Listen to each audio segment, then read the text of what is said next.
Hello guys! Hello Pisces! Welcome dito sa aking channel, Kapalaran 888 Pisces. Alamin natin kung anong messages, vibration, gabay energy para sa lahat. By the way, ito ay para sa 33 portal opening message guidance. Para to sa simula sa araw na ito, March 3 of 2025. Ano ba yung pwedeng magsimula ngayon? Ano ba yung magbubukas para sa'yo? Yung portal na to, portal guidance na to, minsan tinitake for granted to ng mga tao.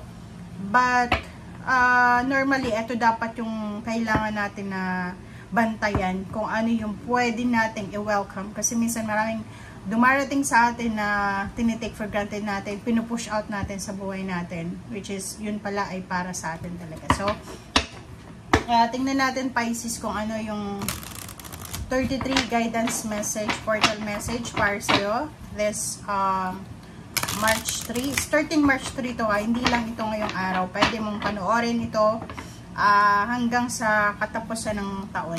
Okay? Basta kung ano yung magbubukas ngayon, eto kung ano yung magsisimula ngayong March 3.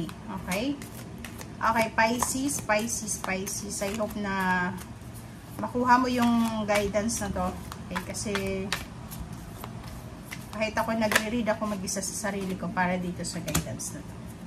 Okay, Pisces. First and second cards mo is Amber and Citrine. Wow! Tingnan mo yung baraha mo dito. Yung dalawang barahang ito, Pisces, ay resonated sa bawat isa. Kasi yung Citrine, it's a guidance about your worries. And kung ano yung Amber, kung ano yung gagawin mo. So, unahin muna natin dito, Pisces, itong Citrine. Yung Citrine na to, sinasabi na unnecessary worries. Pwedeng marami kang mga inaalala sa buhay mo. Marami kang inaalala, marami kang worries, fear, anxiety. Yung iba may depression, yung iba hindi makatulog sa gabi, yung iba balisa, parang ganun, confused. Unnecessary worries, normally yung Citrine is all about money to. Okay? Money, lucky charm to ng pera. Okay? So, kung may meron kang mga unnecessary worries about your money, about your wealth, about your abundance, about your prosperity, release the burden of worries by giving them to God, which is dumating din yung baraha mo ditong Amber na give it to God. So, yung two cards na ito is kumbaga resonated. Parang nakikita ko isang Pisces or maraming Pisces na feeling nila direkta to sa kanila, parang personal reading. So, tingnan mo to, sinasabi na release the burden of worries, alisin mo daw yung mga worries mo, inibigay mo to sa Panginoon para sa healing, para sa kagilingan, and then sa solution. And Amber, ito yung sagot sa'yo, diba? So, it's a connection. Connected sila sa bawat isa, na sinasabi sa'yo, Pisces, na give it to God.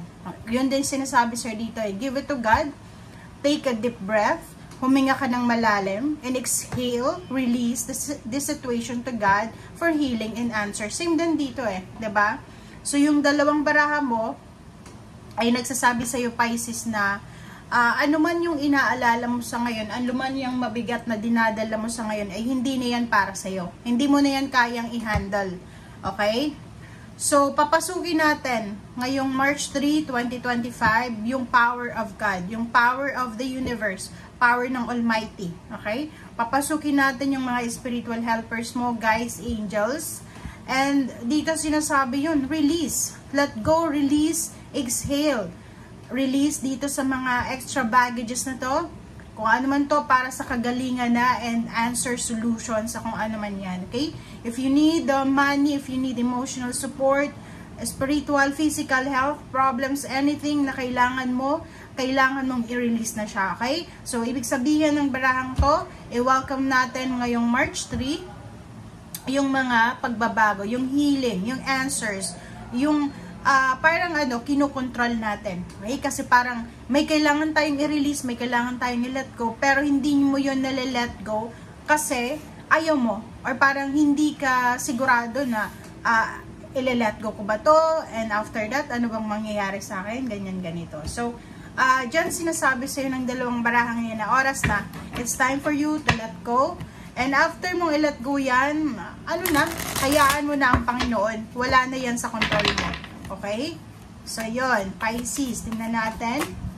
Ano pa ba ang messages, guidance para sa'yo ngayong March 3, starting March 3, 2025?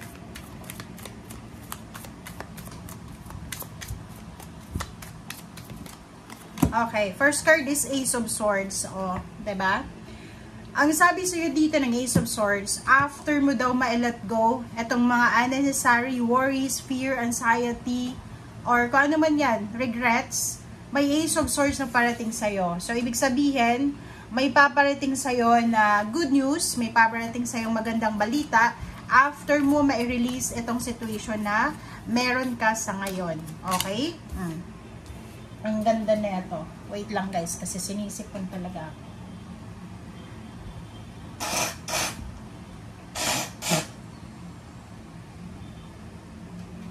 Pasensya na kasi yung reading ko hindi ko talaga ini-edit siya.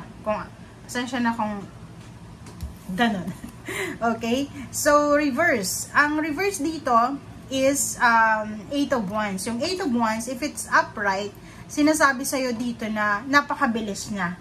But dito, naka-reverse siya. Yung sinasabi sa'yo ditong good news, communication, clarification, ay sinasabi sa'yo na siguro medyo mabagal. Okay? So, ibig sabihin yan, after mo i-release yung kung ano man ang kailangan mong alisin sa buhay mo, kailangan nating maging mapasensya. Kailangan nating maghintay. Huwag tayong magmamadali, Pisces. Kasi yun yung, pag nagmadali ka, yun ang posibleng maging struggle mo. Okay? Kasi pag nagmamadali tayo, magiging, kumbaga, kung ano na lang yung naandyan, yun na lang yung gagawin mo. So, dito sinasabi sa'yo ng barahan na be careful, okay? Be careful sa mga actions, be careful sa mga kumbaga decision making na gagawin mo as much as possible. Magdahan-dahan tayo simula ngayong March 3. Dahan-dahan lang, huwag masyadong magbilis, huwag masyadong magmadali. Okay. Tingnan natin dito sa last deck mo kung ano ba talaga yung all messages na tayo.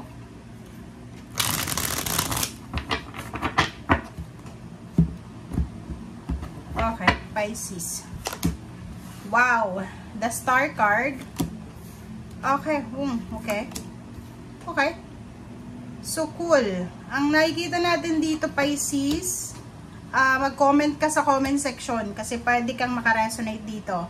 May nakikita tayo ditong Pisces na sobra-sobra siyang workaholic. Kumbaga, dedicated siya sa ginagawa niya. It's either may business siya, it's either nagtatrabaho isang empleyado, or pwedeng nagpaplano pa lang magtrabaho, parang ganon. Dito sa The Star na to, sinasabi na simula ngayong March 3, normally yung pinaka this year para sa mga Pisces, yung magsisimula talaga yung sobrang liwanag sa buhay mo is May. Parang, yung New Year sa'yo is May 2025. This year of 2025. Onwards tayo na. But, for the month of March, meron din, especially yung mga Pisces na magba-birthday ng March, dito sinasabi ng barahan na magkakaroon ka ng sobra-sobrang confidence, hope, pag-asa. Magkakaroon ka ng parang sobra-sobrang motivation, determination sa kung ano man tong gusto mong mangyari sa buhay mo. Nakikita ko sa'yo dito na you're trying to change situation talaga. Kaya nga sinasabi sa'yo dito, diba, give it to God.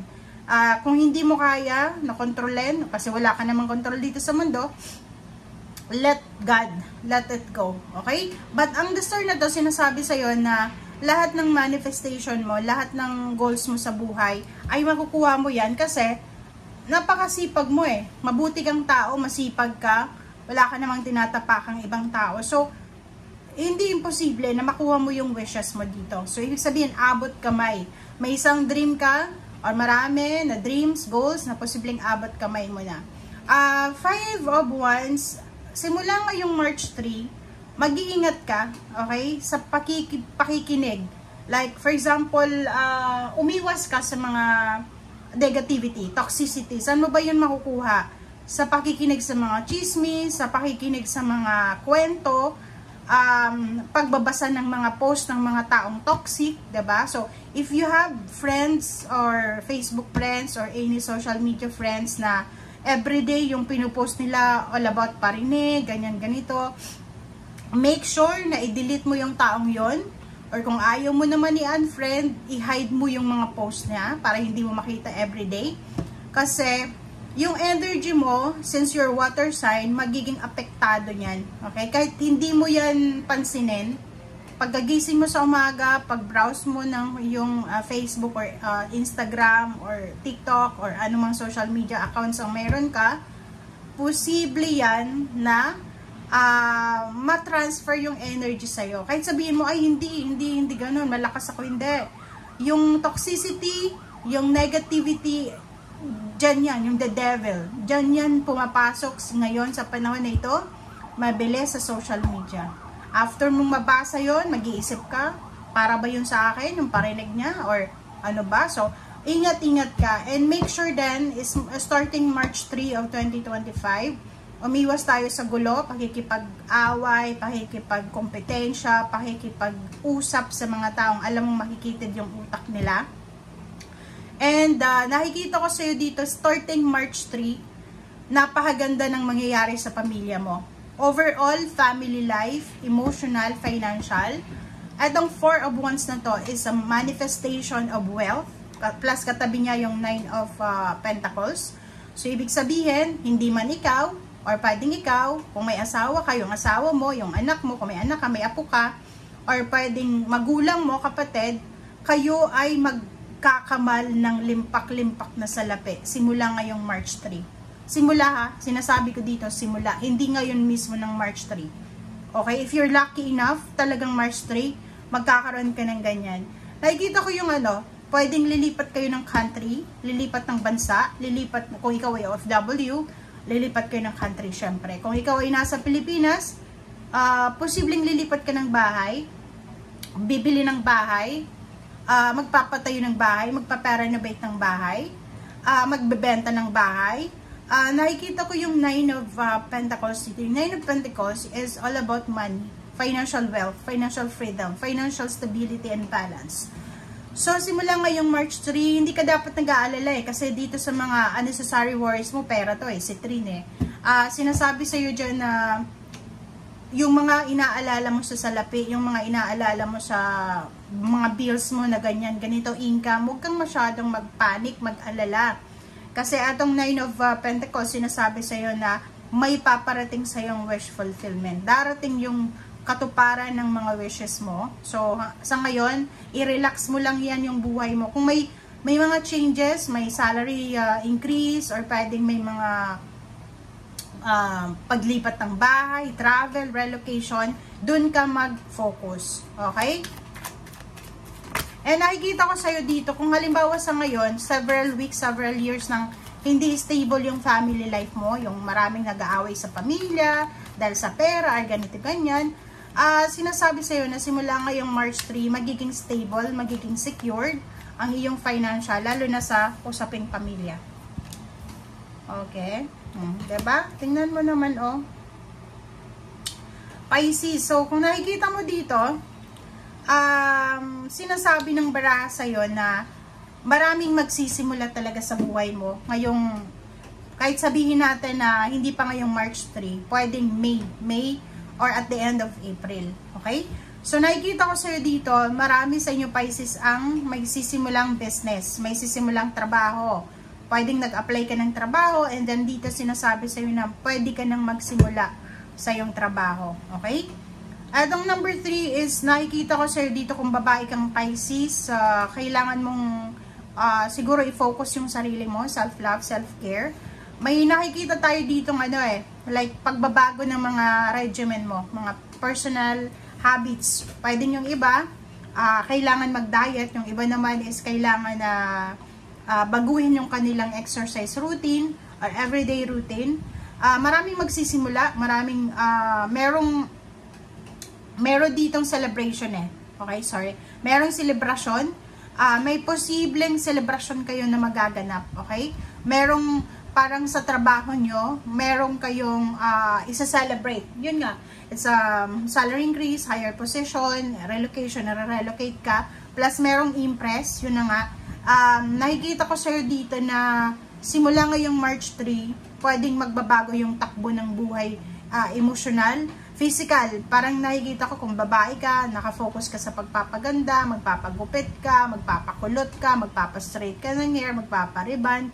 Nakikita ko yung pagbabago. Pwedeng lifestyle mo, pwedeng yung pananamit mo, ganyan, ganito. And 7 of Wands, nakikita ko sa'yo dito na simula ngayong March 3, sobra-sobra kang magiging aggressive sa pagtupad ng mga pangarap. Aggressive ka din sa new beginnings, ha. Walang sino man ang makakapigil sa'yo. Okay? And sinasabi sa'yo, Pisces ng baraha, yan, lahat ng barahang yan, na if ever lang, okay, kasi may worries ka, may fear, worries, and anxiety.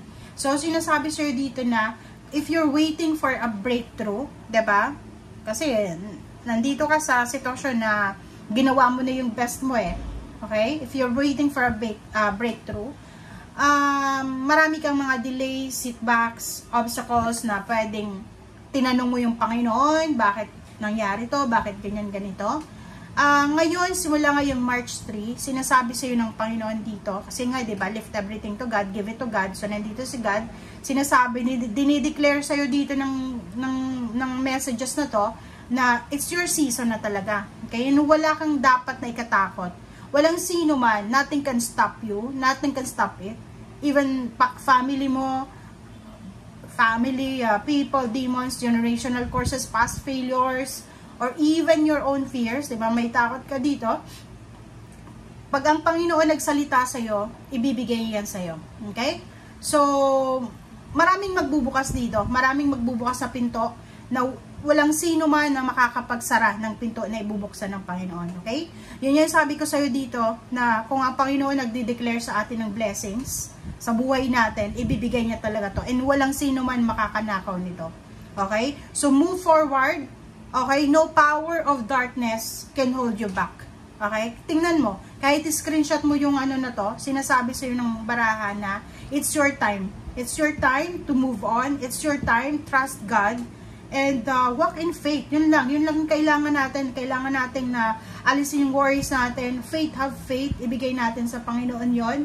And yun lang ang magagawa natin sa ngayon. Kasi andito na diba? Parang naka-schedule na siya, destiny na siya, na ibibigay sa'yo. So, ang kailangan mo lang sa ngayon is have faith. Basta, ang sinasabi ko sa'yo dito, na maniwala ka. Everything happens for a reason. Everything happens for a reason. So, kung may mga nangyayari sa'yo hindi mo gusto, isipin mo na it's a way para bumalik ka doon sa pinaka gusto mo talaga. Okay? Thank you guys. Bye!